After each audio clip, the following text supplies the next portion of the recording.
Welcome to WhiskyCast, cask strength conversation, featuring news and interviews from the world of whiskey. I'm Mark Gillespie. This is episode number 961 for July 17th, 2022. Coming up in a few minutes. It's really hard to go from only sipping and basically training your brain to think about one mash bill, one product all the time, to then have something else and go, okay, let me try to not screw this up. There's no, what is it supposed to taste like? I'm the one who says this is what it's supposed to taste like. So it's terrifying now, because now that samples have gone out, people will actually start tasting it. I'm nervous. This is full vulnerability, did I do it a good job? I don't know. I guess we'll find out. Jackie Zykan is taking a dive off the high board. She left a safe, secure job as master taster at Old Forester to become a partner in the new Hidden Barn whiskey brand, which will unveil its first whiskey this week. I'll talk with Jackie Zykan later on WhiskyCast In-Depth. We'll also have the What I'm Tasting This Week department, Your Voice, and... Not only could the whiskey be adulterated and false, but also milk and meat, and I had things like formaldehyde and all this nasty stuff. The news is next on this week's WhiskyCast. Gabriel Cardarella here with Dewar's Whiskey, inviting you to enjoy this episode of WhiskyCast with a glass of Dewar's, the most awarded blended Scotch whiskey in history. And now, a message from Robin Redbreast. Kentucky and Ireland have plenty in common. Two homes of horse racing. Bluegrass music is said to have Irish roots. Okay, it's not the longest list, but the Redbreast Kentucky Oak Edition only strengthens the bond. Finished in sustainably sourced Kentucky oak for a captivating nose and round taste. I see a triple crown in this thoroughbred's future. Proud sponsor of WhiskyCast. Redbreast. Pass it on. Let's get started with the news. It's brought to you by the Dalmore. Local officials in Scotland have given the green light for what would be Islay's 12th distillery. The Oban Times reports Argyll and Bute Council has granted planning permission for the proposed Lagan Bay Brewery and Distillery. It'll be located near the island's Gleneagledale Airport. Lagan Bay is being led by Islay Ales owners Donald McKenzie and Mackie Smith. They said in their planning application that they've run out of space at their present brewery on the island. In addition to a new and larger brewery, the project includes a distillery that will make whiskey, rum, and gin. McKenzie and Smith have been bottling whiskeys under the Islay Boys brand since 2012 and bought the existing Islay Ales brewery in 2018. No date for the start of construction has been announced. Conspiracy theorists have speculated that insider information may be helping some people find rare bottles of whiskey. And it turns out they may not be wrong. Virginia authorities have arrested two men on felony embezzlement charges. One of them was a clerk at a Virginia ABC store with access to the control state's entire distribution system. Prosecutors say Edgar Garcia provided details on which stores would be getting bottles of Blanton's and other rare bourbons to his alleged co-conspirator, Robert Adams. He's accused of selling that information to potential buyers through online bourbon collecting groups. Both men are free on bail. The state has switched to making rare whiskeys available to consumers via a random lottery.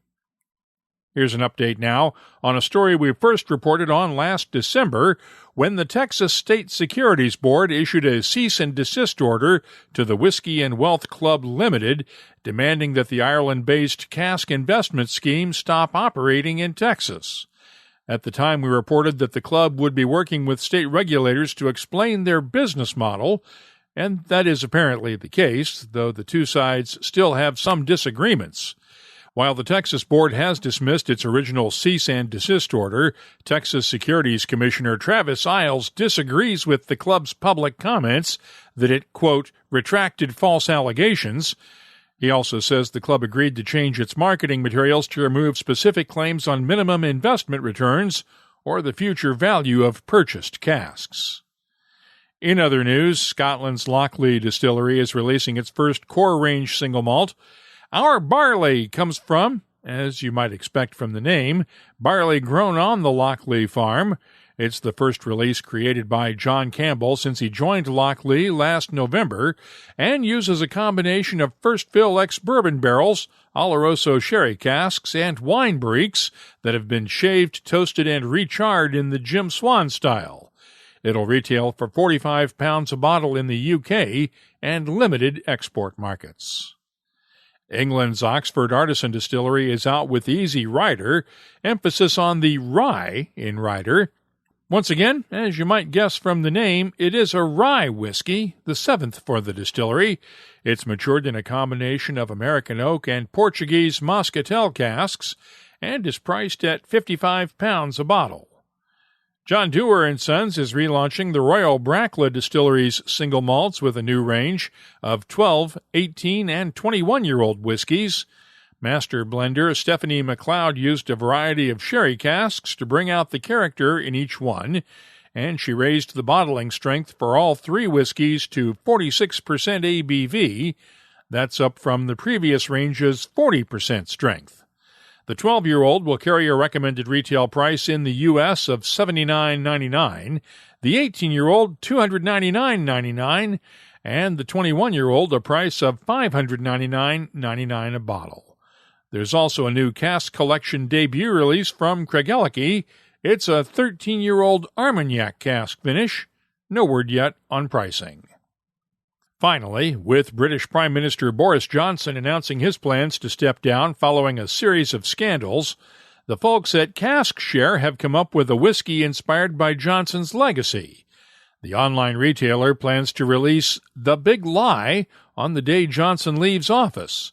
It's from an unknown location, aged for an unknown amount of time, which, as the news release puts it, quote, mirrors the ambiguity of Boris's time in office. It's described as, quote, the perfect whiskey for your cabinet.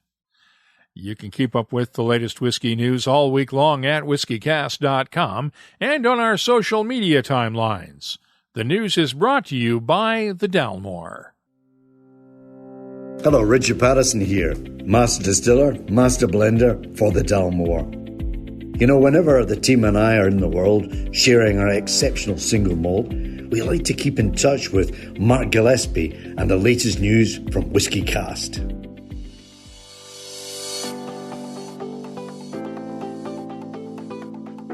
Time now for the calendar of events brought to you by Catoctin Creek Distilling. Whiskey Live USA debuts in Nashville, Tennessee this coming weekend. Tales of the Cocktail takes over New Orleans from July 25th through the 29th. Whiskey Live Perth is August 5th and 6th in Australia. Swig and Savor is August 12th in Portland, Oregon. Whiskey Fringe is the 12th through the 14th in Edinburgh, Scotland. And Sagamore Spirit Distillery holds its next Whiskey on the Waterfront party August 20th in Baltimore, Maryland. If you're organizing a whiskey event, let us know about it. We'll add it to the searchable calendar at whiskycast.com. The calendar is brought to you by Catoctin Creek Distilling, makers of the Virginia Rye Whiskey. You'll find their Roundstone Rye at fine whiskey shops in 26 U.S. states, 3 continents, and online. Visit the new BuyVirginiaRye.com site for more details, and please drink responsibly. And now, a message from Robin Redbreast. Small batch. How would you describe it?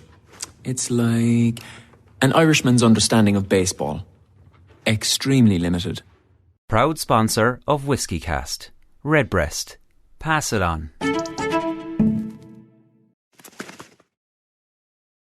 WhiskyCast In-Depth is brought to you by Mortlock and the Classic Malts lineup. Last week, we reported on former Old Forester master taster Jackie Zykan's new venture.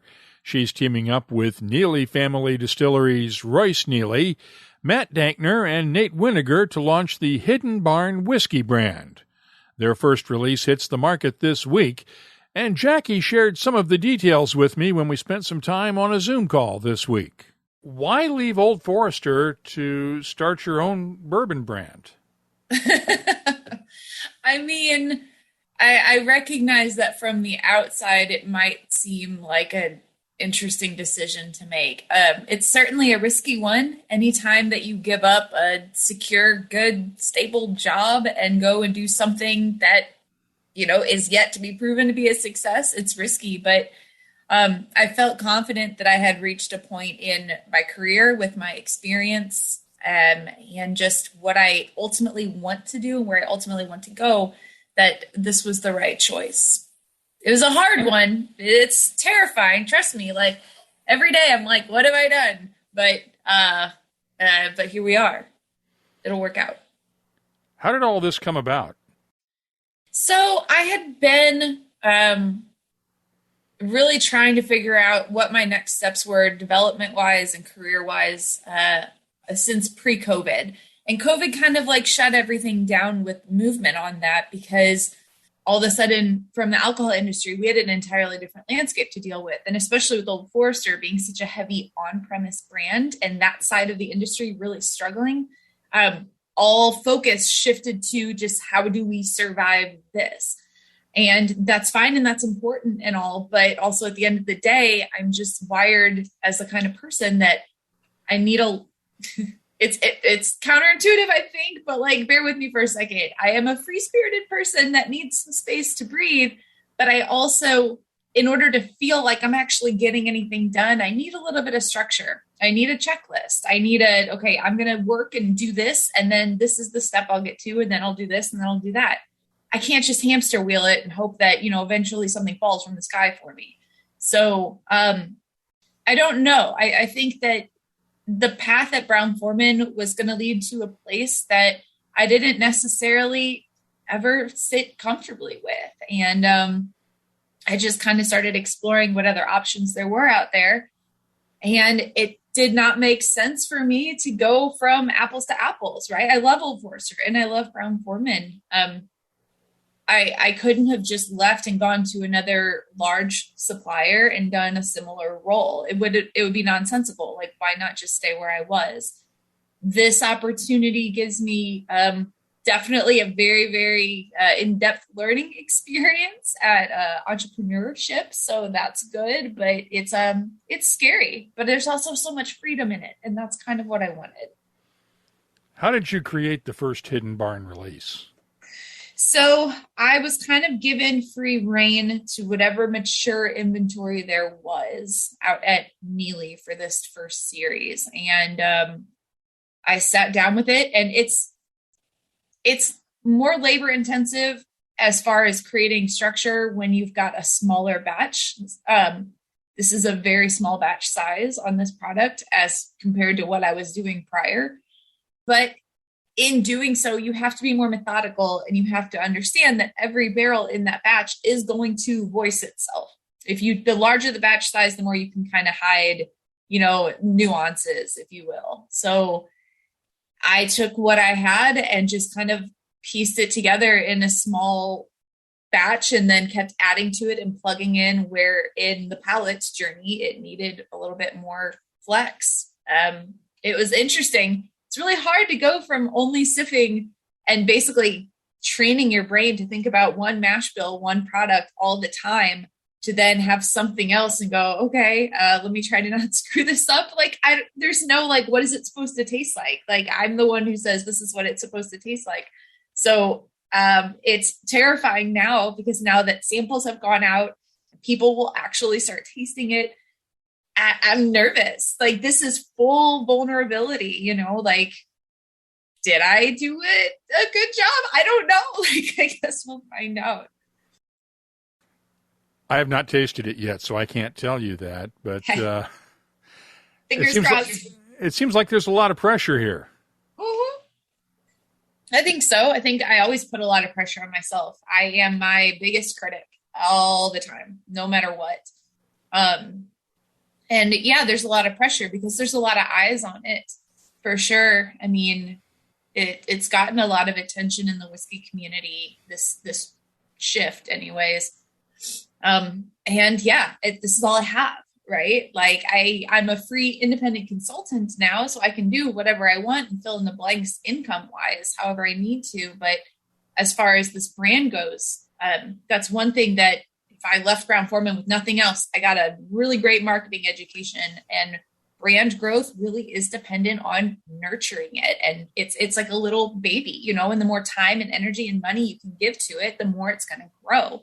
And that's if you've got a good product, right, to start with from the beginning. So if this doesn't go well, I'm terrified. I'm absolutely terrified. If everybody's like, oh, it's terrible, I hate it. I don't think it's going to go that way because I trust myself and I trust my palate, but you never know, you never know. So I'm a little nervous right now until like it gets out there, it's on the shelf, and I see that at least one person bought a bottle. I'll be good. Like, that's all I need is like one bottle to be sold. Only one?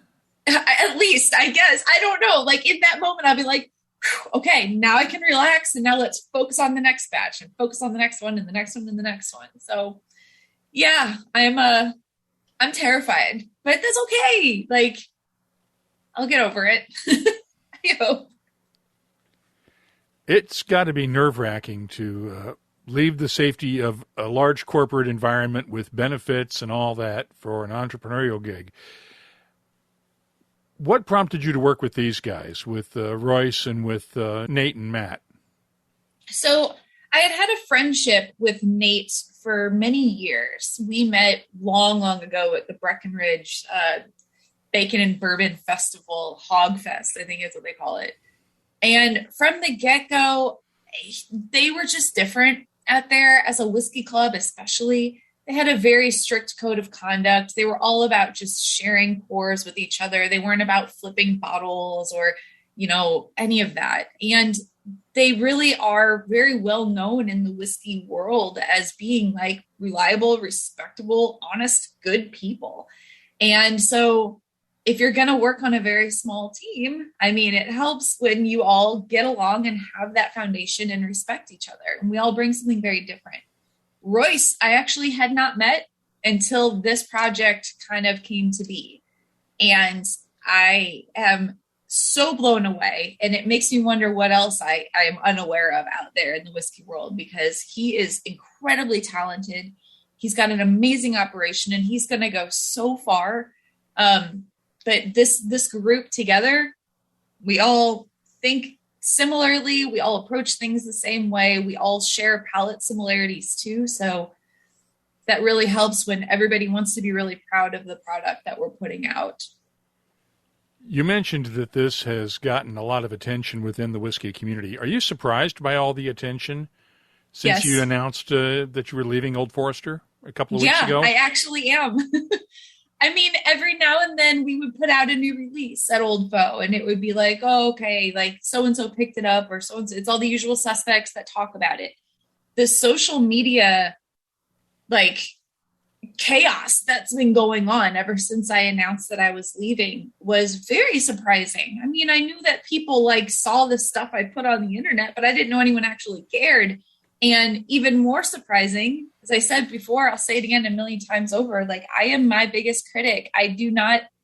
It's almost to a detriment that I don't think very highly of myself most of the time.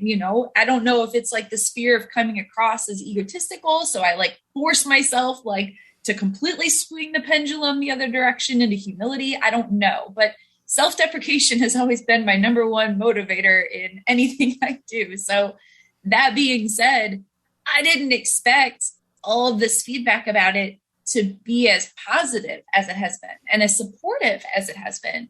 And so many people from distilleries I have never even knew existed have reached out and been like, this is awesome. Congratulations. You're going to do great. And I'm like, I hope you all are right, because I have no idea. I don't know what I'm going to do, but I'm going to try. But it's just been an amazing amount of support. And that has gotten me through this transition. I can definitely say that, because it has been a really hard process and it's terrifying. And just to have that kind of cushion and that foundation in the bourbon community has meant the world to me. So thank you to anyone who hears this interview. Thank you. It's really, really appreciated. What do you think it's going to be like when you see your first bottle of Hidden Barn on a retail shelf? I honestly it's so weird. The perspective is so different now. The first time that I saw the bottle of the 117 series with Old Forester that had my signature on it, it was kind of this weird, surreal moment. Having this bottle of Hidden Barn up there, I don't think of that as being mine. I think of it as being our team's. And I know we're all really excited about it, but like, I've got the bottles at my house. I've been staring at that label. I've been like working with this liquid. It's very different when it's your own ownership and it's your own time and it's your own money. And you're like, don't waste that liquid. Like, don't waste that pour. Like, don't spill it. Don't do this. Don't do that. Don't do whatever. I think it's really putting into perspective, like how, this is probably not a nice way to phrase it, but how spoiled I was at Brown-Forman and the resources that there were there to support that brand. It's very different now where I'm like, don't waste that box. Like, oh, don't screw up on that. Like, that's like 35 cents. That's like this, that's that. Like, you think of it so differently, but to see it on a shelf is almost like, it doesn't even faze me. Like, that's where it needs to be. That's it. It's like in my mind, it's already there, right? Or I wouldn't have signed up for this project in the first place. Now, seeing it come off of that shelf and actually get paid for and go home and someone post about it on the interwebs, that's the moment that I'm going to be like, oh, this is real, you know? But for right now, I'm trying to juggle everything. The transition out of what could have been a lifelong career with a large company is not an easy one. There's a lot of admin work associated with these sorts of things. And I still have a business on the side on top of this too. And I have other consulting things that I also do. So I haven't really been able to breathe for a couple of weeks, but I will take a vacation eventually. But yeah, that Hidden Barn bottle, it's I don't know. It's hard to explain. It's almost like I'm numb to it until it's actually real. And by actually real is when somebody non-media, some normal human out there, not that media is not normal, you know what I mean? Just some everyday Joe or Jane gets a bottle and goes, oh my gosh, and then shares it with somebody because they want them to taste it too. That's the moment when Hidden Barn becomes real. So that's what the flavor profile, that's what the entire thing is intended to do, is inspire you to want to share it with somebody so that you have that whiskey moment. It's not intended to be collected or flipped or, you know, catch dust or just like add to the list. It's meant to be drank with good folks. So that's the moment we're looking for, not the shelf. So what can you tell us about this first release? So this first release is a small batch. It is 7 barrels. That's it. And it's coming out at 106 proof. That is just the proof of all of the barrels together. So all of this liquid has been made out at the Neely distillery, and this is part of the first series of releases. So this is how we are making sure to build in freedom and flexibility for our brand, is to release things in series. And each series has sort of like a theme to it. So this particular first series right off the bat is Whiskey Made the Hard Way. And it's really capturing all of the nuances of Royce's process out there. He's going out and catching wild yeast in the woods, which is so like unpredictable and volatile and crazy, but that's how you get really cool flavors, right? Everything is being done in a pot still. This is a non-filtered product. It's like super low barrel entry proof. So we're going into the barrel or low in Jackie land anyways, is 110. So all the proofs that are coming out of it are coming out on the lower end. So when we say barrel strength and it's 106, well, yeah, we're not in Old Forester land anymore, right? So the liquid that it results in is so viscous and so dimensional. And it's just incredible. It's I tasted it and that's when my mind was made up, if that means anything to anybody. So yeah, it's delicious. And hopefully it sells out so we can make more of it. What will future series look like? It depends, honestly. So right now, I think we're in a really amazing time of the bourbon boom, because initially the category started gaining interest. And then people were like, oh, I want to make bourbon too. And then once they could finally get the money to build production facilities, and then you wait on the aging, that's where we are today. So all of these barrels are ripening in this very moment from so many small distillers that possibly aren't on the radar of most folks yet. And so we are very open to just wherever we find things that make sense and align with what we want to do, which is obviously quality driven and people that are open to being transparent about their process. The average everyday bourbon consumer now needs so much more information to really feed that beast that wants to learn everything. It's not just enough about mash bill anymore. It's like, how long did you ferment it? What was your distillation proof? What was the barrel? Like, where did that wood come from? They need everything now. And I want them to have all of that information. I do. So we are open to working with whomever has really great liquid that wants to share their process with the world because they're proud of it. So I don't know. We haven't planned the second one yet. We've got plenty going on in this first one over the course of this first year. Looking in the background, I spot a bottle of Old Forester over there. What are you going to miss most about Old Forester? I mean, there was definitely a sense of security from working with Brown-Forman that now is kind of just has been vaporized. But I do recognize that there were a lot of people, especially on my way out, they all kind of came out of the woodwork and I was like, oh yeah, that's right. Like we had some really amazing times together and really great experiences. It's not any of the benefits or any of those sorts of perks that I'm really going to miss. I can find ways to make that up. It's that there were experiences and people to share them with at Brown-Forman that I will never probably have again in the rest of my life. I mean, just a global company, it just opens a lot of opportunities, and you end up in, at movie premieres and like doing all kinds of like crazy stuff. And you're like, but I work in whiskey. This is weird, but it made it fun. So, it's a blessing and a curse, like the bigger you get, but I'll definitely miss the people and definitely miss that sense of family that I had there. Cause I had a big family there. And now I have a family of 3 people and myself. Like literally there's only 4 of us, which is great, but I will miss the people. They're going to have to take down your billboard at the airport, right? I don't know if they will or not. That's up to them. It's not a branded picture. And that picture was actually taken before I started working on Old Forester. I did that as a side gig to do that photo shoot for Brown-Forman. Somebody in the design department at BF is on the board for the renovation of the airport. And so that's how he had access to that photo. And because it wasn't a Brown-Forman placement necessarily, they like blanked out the Old Forester label on that old bottle.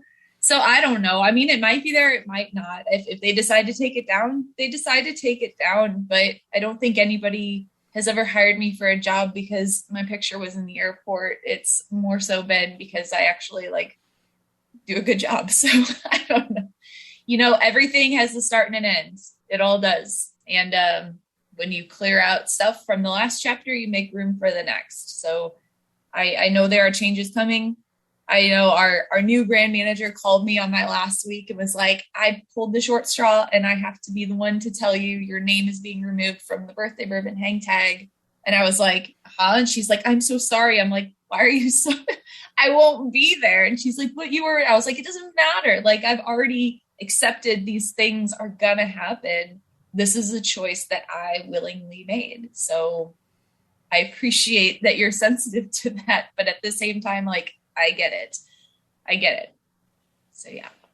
The initial release of Hidden Barn will be available in Kentucky, California, Florida, and Colorado, with a recommended retail price of $74.99 a bottle, with wider distribution expected later this year.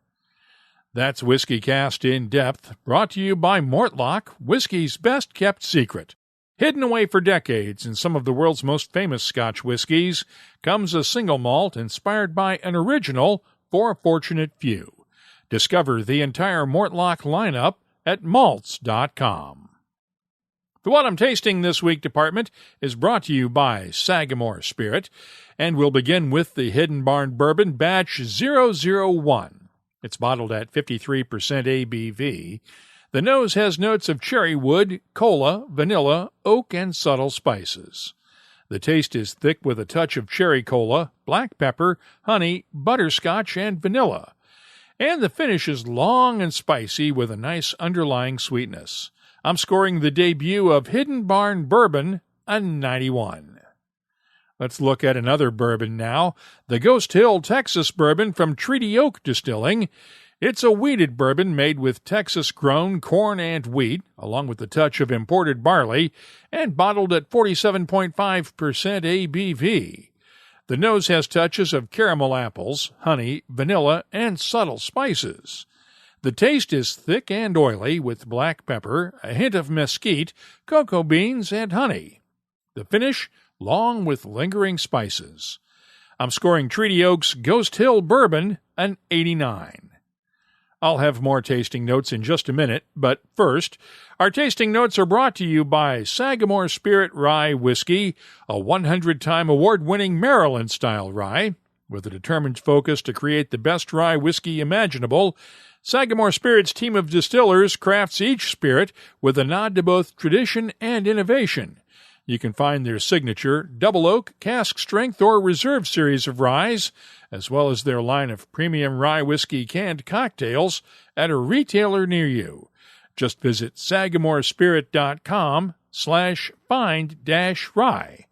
Please drink responsibly. Michter's has just released the 2022 edition of its 10-year-old straight rye whiskey. I received a sample this week. As usual, it's bottled at 47.5% ABV. The nose has a nice balance of baking spices, cocoa, honey, and vanilla.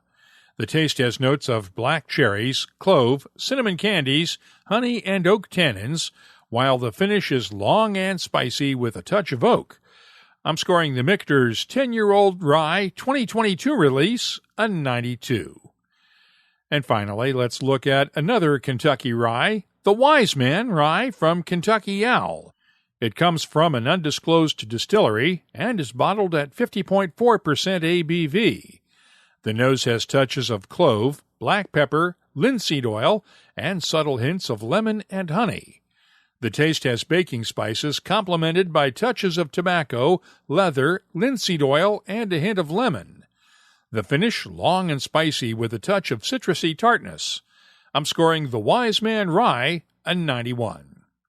The What I'm Tasting This Week department is brought to you by Sagamore Spirit.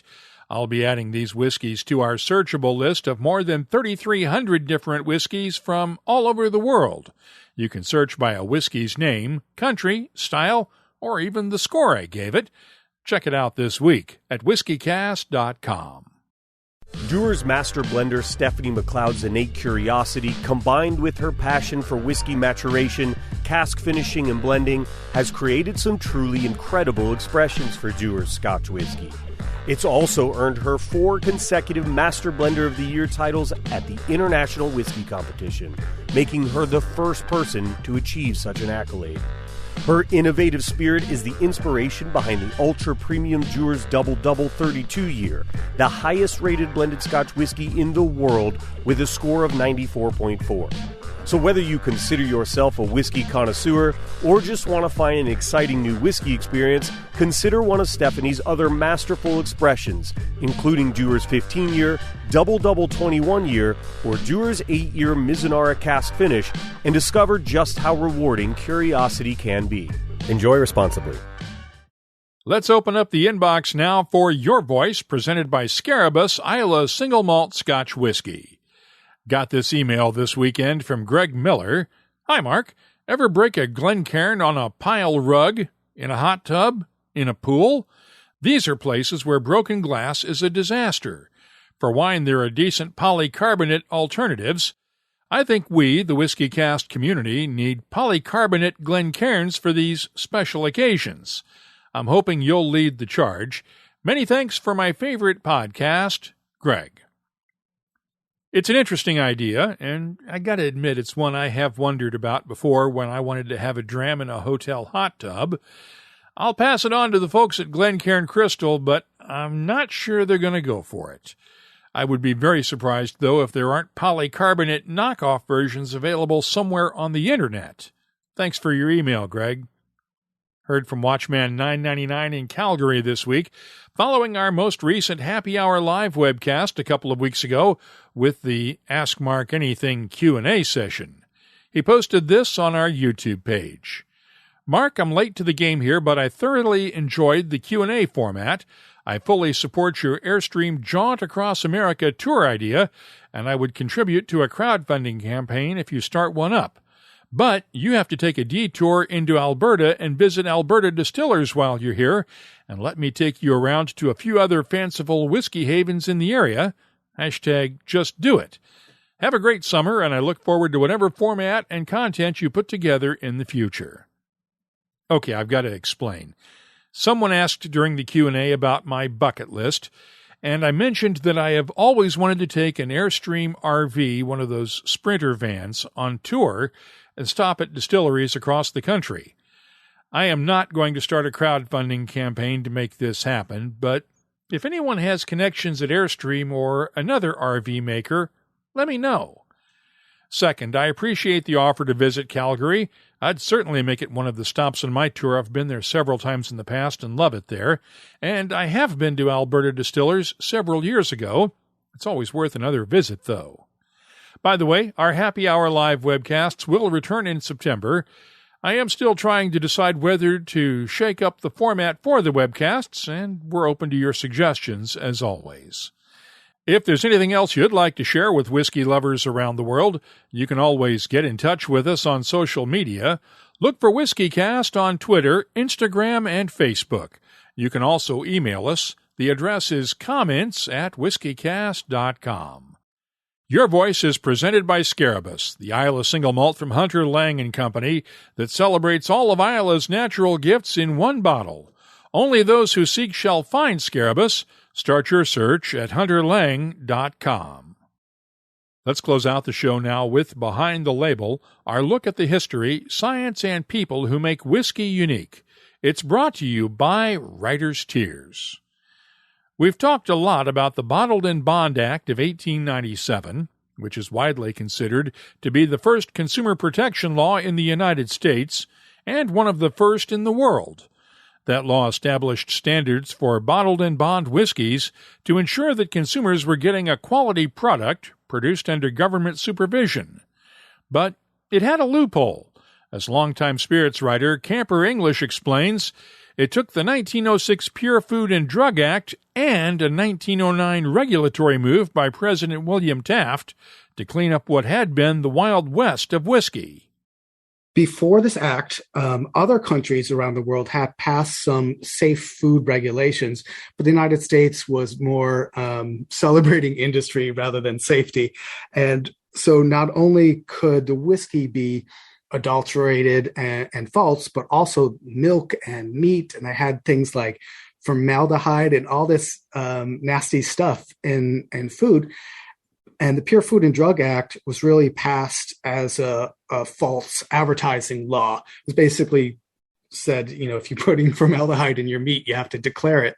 And it really changed the way that medicine and alcohol and food were advertised. And so the food became, more pure as we would see it today after those acts. And that's just one of several pieces of legislation that led to the FDA eventually and made our food and drinks reliably advertised, as well as, made according to safe standards.